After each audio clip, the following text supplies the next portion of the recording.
Welcome to this explainer, everybody. Today, we're diving into one of the most relentless and honestly fascinating biological threats known to medicine. We are talking about tetanus. For all you medical students tuning in for this microbiology lecture, this isn't just another random pathogen to memorize for your exams. It's the ultimate clinical paradigm of a biological thriller. We're going to decode exactly how a microscopic, invisible spore hiding out in the dirt can completely hijack the human nervous system. So, to master this high-yield topic, we're going to follow a classic, clear-cut disease paradigm structure. We'll hit agent and pathogenesis, the clinical features, diagnosis and investigations, treatment and outcomes, and finally, tetanus prophylaxis protocols. Let's get right into it.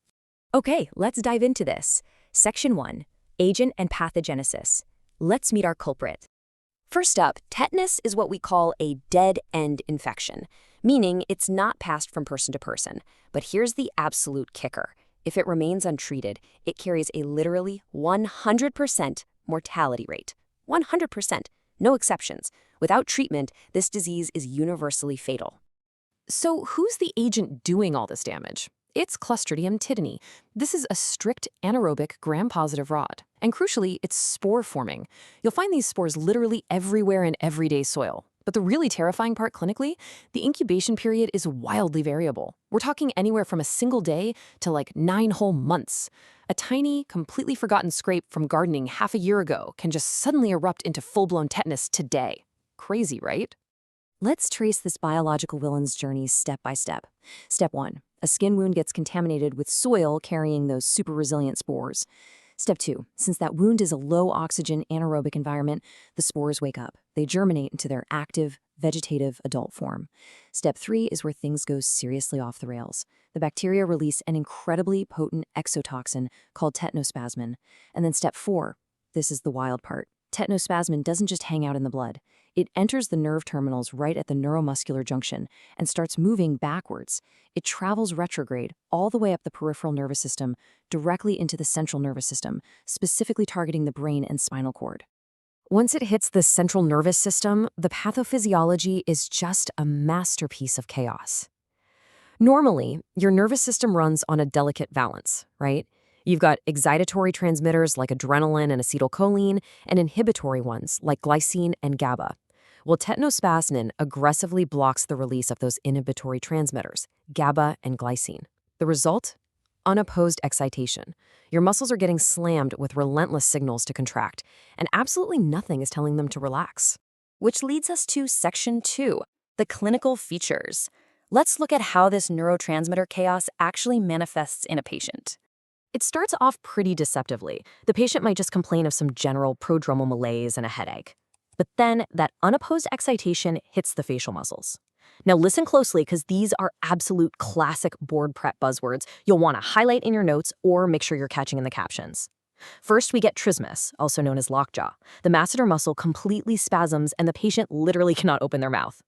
Next up is risus sardonicus. This is a bizarre, lion-like, fixed grinning appearance caused by the sustained, involuntary contraction of the facial muscles.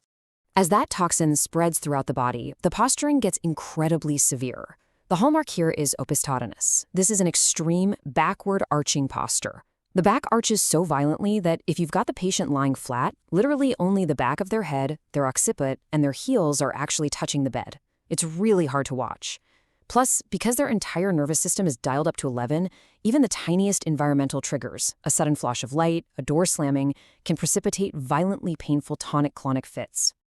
So the crucial point here is this terrifying statistic.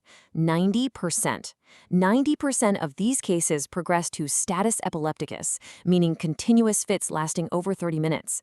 And ultimately, what kills these patients isn't the seizure itself, it's respiratory failure. The diaphragm, the main muscle we use to breathe, goes into a massive spastic contraction. They simply cannot draw breath. Moving on to Section 3, Diagnosis and Investigations. How do we confirm what we're looking at? And this brilliantly illustrates what we look for under the microscope. We clearly label this for a reason. You're looking for a rod-shaped adult bacterium, but right at the end, there's this bulging terminal spore. It creates what every medical exam in the world calls the classic tennis racket appearance. See that exact shape on a gram stain? Boom, Clostridium tetani, no question. But, and this is a massive but, you have to remember that diagnosing tetanus is overwhelmingly clinical. Yes, we do run investigations. We'll send a wound swab for culture in a special airtight medium, since it's an anaerobe. But guys, that culture takes a full 48 hours to grow. You absolutely cannot wait 2 whole days to start treating a patient who is actively posturing and struggling to breathe. Your immediate diagnostic tool is your clinical exam. Let's jump to Section 4, Treatment and Outcomes. Time to manage the crisis. Treatment here is basically a two-front war, supportive versus specific care. Supportive care is all about just keeping the patient alive.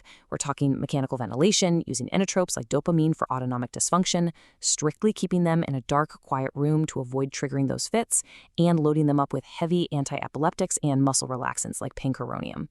Now, the specific treatment is where we actually attack the agent. The absolute drug of choice here is an injection of human tetanus immunoglobulin, or HTIG. Why?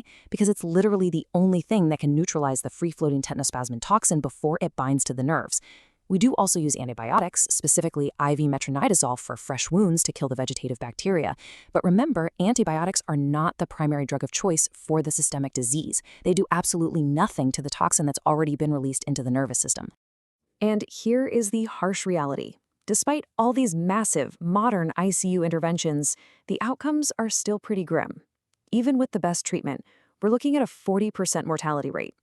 And for the 60% of patients who do pull through, many are left with severe, long-term paralysis and weakness because of the extensive nerve damage.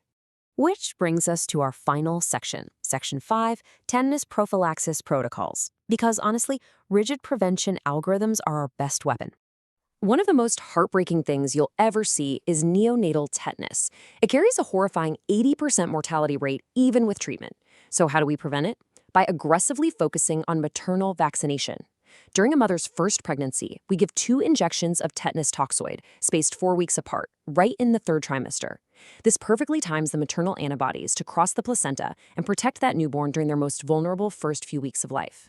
For everyone else, we rely on a super strict routine vaccination schedule. It starts early, at the 6th, 10th, and 14th week of life, usually baked into the DPT vaccine. But immunity fades over time. That is exactly why boosters are so critical. We do boosters at 18 months, 5 years, and then at key life milestones like 10 years and 65 years. We want to make sure the immune system never, ever forgets how to neutralize that deadly exotoxin. Finally, let's break down the post-exposure prophylaxis algorithm. This is a massive, high-yield topic for your boards. When a trauma patient rolls in, you first classify the wound. Is it a clean cut or a dirty, contaminated wound?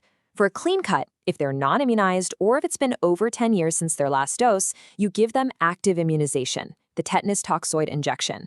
Simple. But for a dirty, contaminated wound, think something packed with soil or rust, the rules tighten up fast. If they're non-immunized, you must give them active tetanus toxoid and passive human tetanus immunoglobulin. You're giving them the blueprint to make their own antibodies, plus an immediate pre-made army of them. And even if they are immunized, if it's been more than just 5 years since their last shot, they get another tetanus toxoid booster. We take absolutely 0 chances with dirty wounds. Which brings us to the end of our explainer. Tetanus is truly a masterclass in why taking a thorough clinical history and maintaining a sky-high index of suspicion are totally non-negotiable for us as clinicians. So knowing that those soil spores can literally germinate and hide quietly in the body for up to 9 whole months before suddenly unleashing a barrage of unopposed neuroexcitation, how confident are you really going to be in the history of your next trauma patient's long-forgotten injury? Definitely keep that question in the back of your mind next time you're evaluating a wound in the ED. Thanks for hanging out with me today. Keep studying hard, and I'll catch you in the next explainer.